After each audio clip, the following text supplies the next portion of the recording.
When the lights go out, life inside prison at night. Subscribe for more real crime stories. Like, share, and join the discussion below. The lights went out at exactly 10:03 p.m. inside the Gray Ridge Correctional Facility, a women's prison tucked deep in the woods of North Carolina.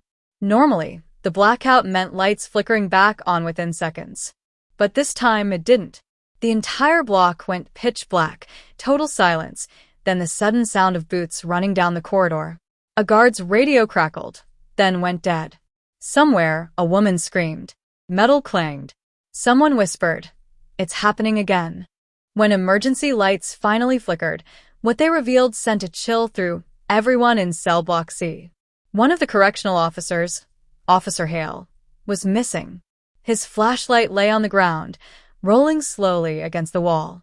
And in the darkness of that moment, the inmates knew, whatever had happened in the blackness, it wasn't over. That night was supposed to be quiet. Earlier in the evening, the women had gathered in the common room, waiting for lockdown.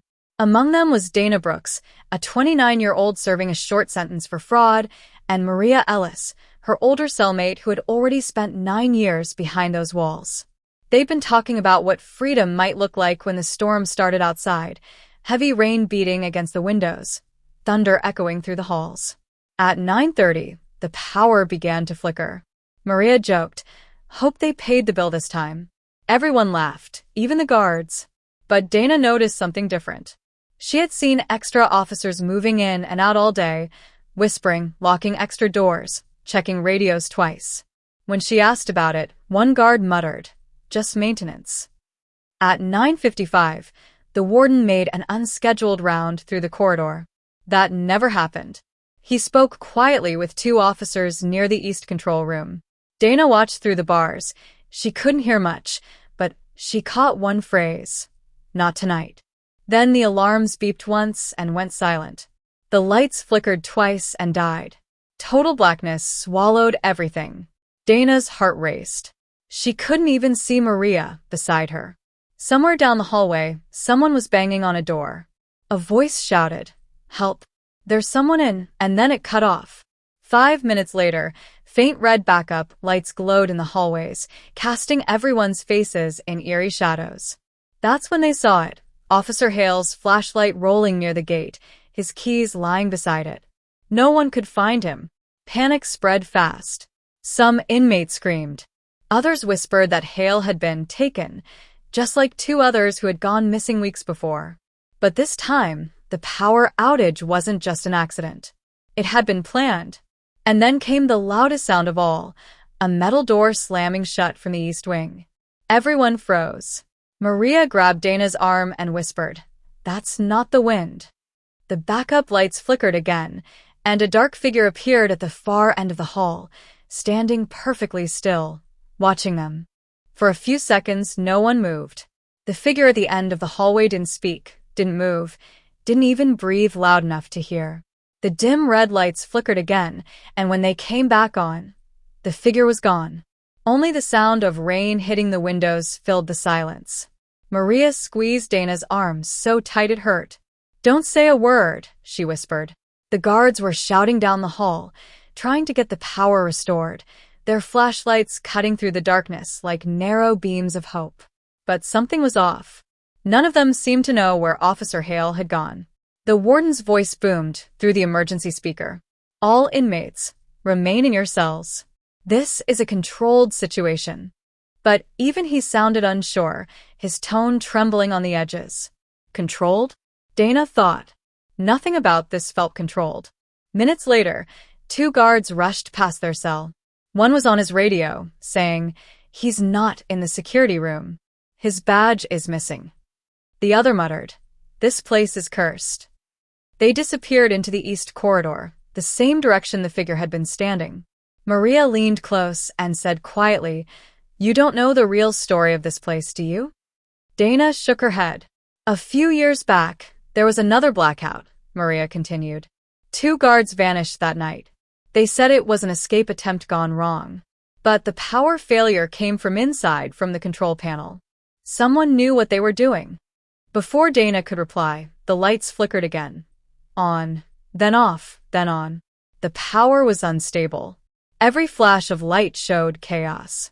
Guards running, inmates calling out, cell doors rattling.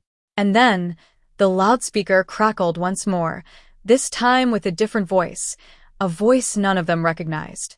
It said, "You had your chance to listen. Now it's too late." The speaker went dead. Every woman in that cell block froze.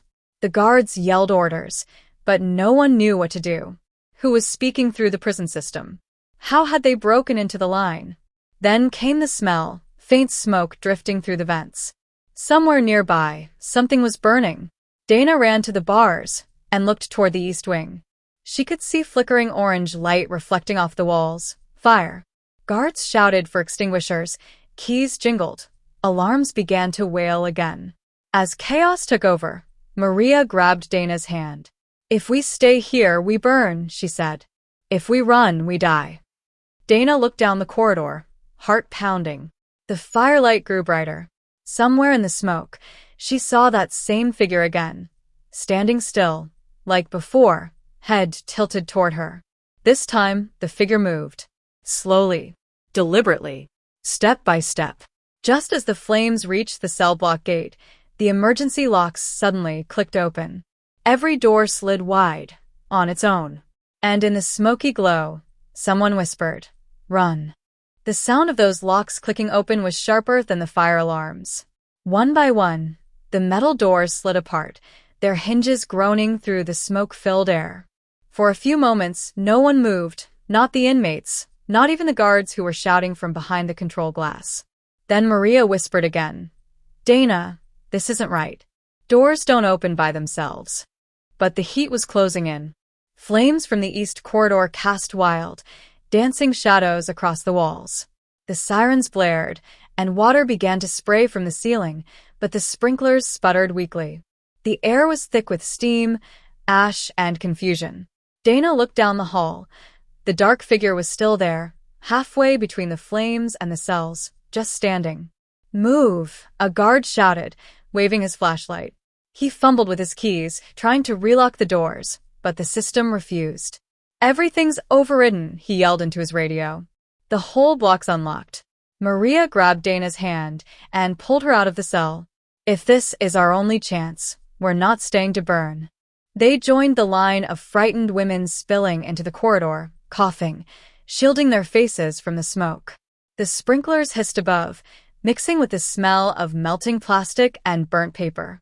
As they reached the center hall, the backup lights flickered again, plunging them into darkness for 2 full seconds.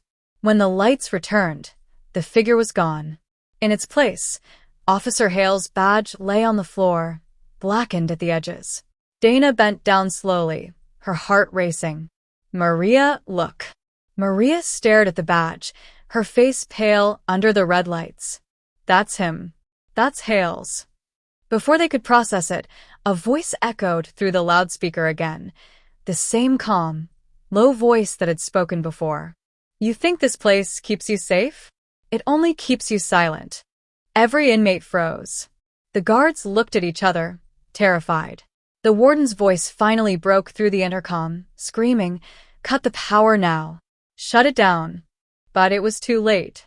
The lights dimmed again, not off, but low enough that everything turned blue-gray, shadows stretching across every wall. Then came the sound of footsteps. Slow, heavy, echoing from the direction of the east wing. The kind of sound that made you want to hold your breath. Dana and Maria pressed their backs to the wall. One of the guards drew his taser and shouted, "Who's there?" No answer. Only the footsteps closer and closer until they stopped right at the corner of the hallway. The smoke shifted, and from it a silhouette appeared. The figure stepped forward, head slightly bowed. For a heartbeat, Dana could make out the shape of a uniform, but not one she recognized. The badge was burned, the face hidden behind a cracked visor. The guard raised his taser, but before he could fire, the alarms went silent. The power shut off completely.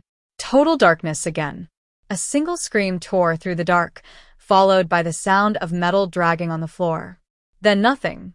Only the faint hum of the emergency generator trying and failing to come back to life.